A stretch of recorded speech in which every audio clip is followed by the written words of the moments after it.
Right, the conversation we're about to have at the moment is saving for our children's education.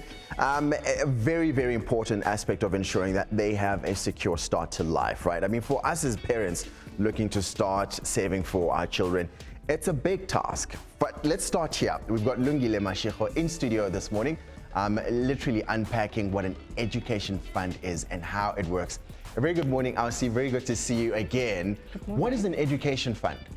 An education fund is basically money that you put aside to help with your child's education. A lot of people start thinking about their child's education from the moment they're born or just before they have their children. Just thinking about the kind of education that you want your child to have in the future really helps with how you save for that education. Would that involve going through doing my own homework as the parent, meaning if I want them to go to a university in the country overseas, then I need to know what those costs are in real time, then start saving for that? That's exactly where you need to start. Before you start saving for your child's education, you need to understand where do you want to send them to school, what do the fees look like currently, and then add inflation on that, about 6% every year, to see what the future amount will be.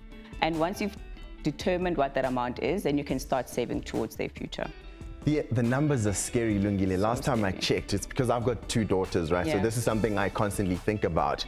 They were telling us that we need about 2 million rand set aside for our kids' education in their, during the span of them going to primary school, high school, and eventually varsity. Is that still the case, or do we now need to adjust the numbers again, given inflation, as you've just said? Yeah, we have to adjust the numbers every year because the price of education is increasing.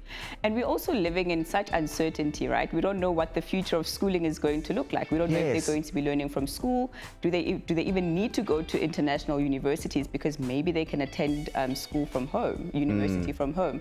So those are the complexities that we have to deal with, but I think anything north of 2 million, depending on the type of school that you want to send your child to, is realistic. What kind of plans are available to parents? So there are multiple education plans, and all of them are determined by your term. So how long are you wanting to invest? So obviously, if you're starting from when your child is 1, for example, you would have at least 5 or 6 years to invest so that they can have money for when they start school. But if you're thinking about their tertiary education, then you've got a longer period of time to invest, which means that you can choose a different product.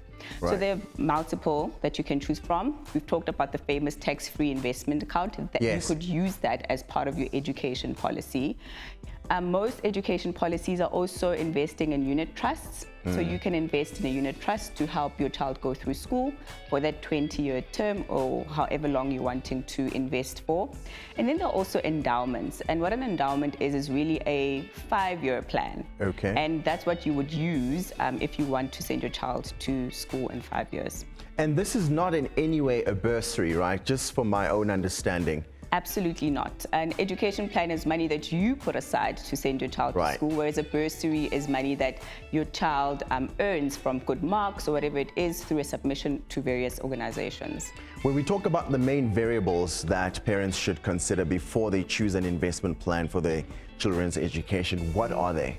I think the most important one is the time. How much time do you have until you send your child to school? And that will determine the type of investment product that you use. And the second variable is access. Will you really want to access this money in 20 years' time, so really you're not going to touch it for that period? Or do you want a bit of flexibility to say, if I'm in a bind, maybe I can dig into those savings, right? And then, I think that's about it. And with the pandemic, what it has shown us is some things are so unpredictable. So you may have decided when you started that, okay, I won't want to touch this money. And then another pandemic happens or something else happens and you will need to have access to this money.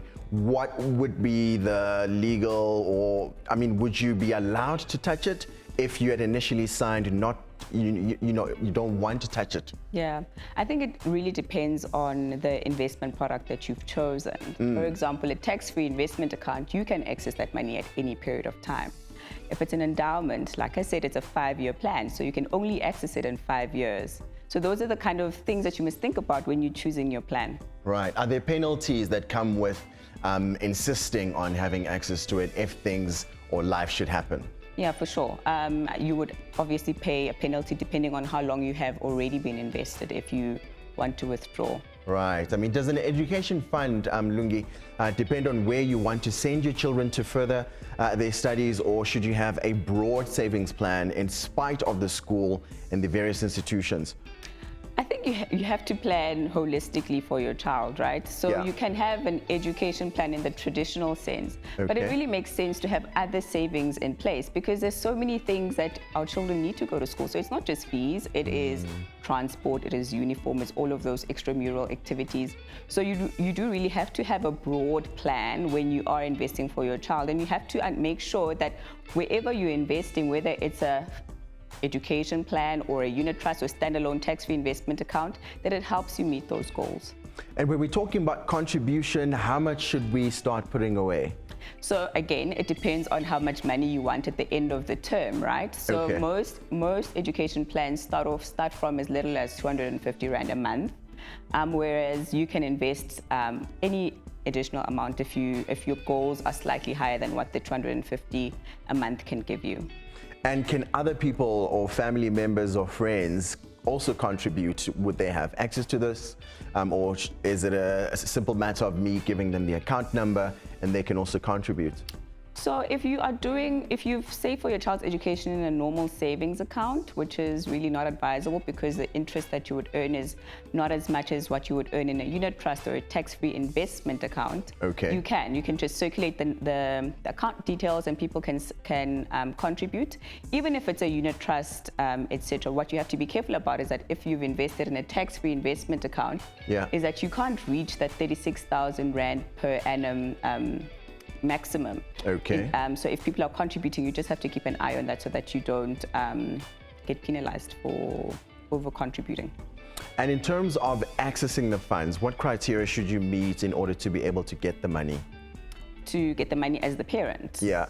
You just need to obviously submit your ID and documentation for when you're ready to take out that investment. Right. So it's not a lengthy process when you now need access to these funds. No. When the time comes. So when the time comes and you've invested for the term that you've agreed to, then it should be an easy process. Awesome stuff. Thank you so much for your invaluable,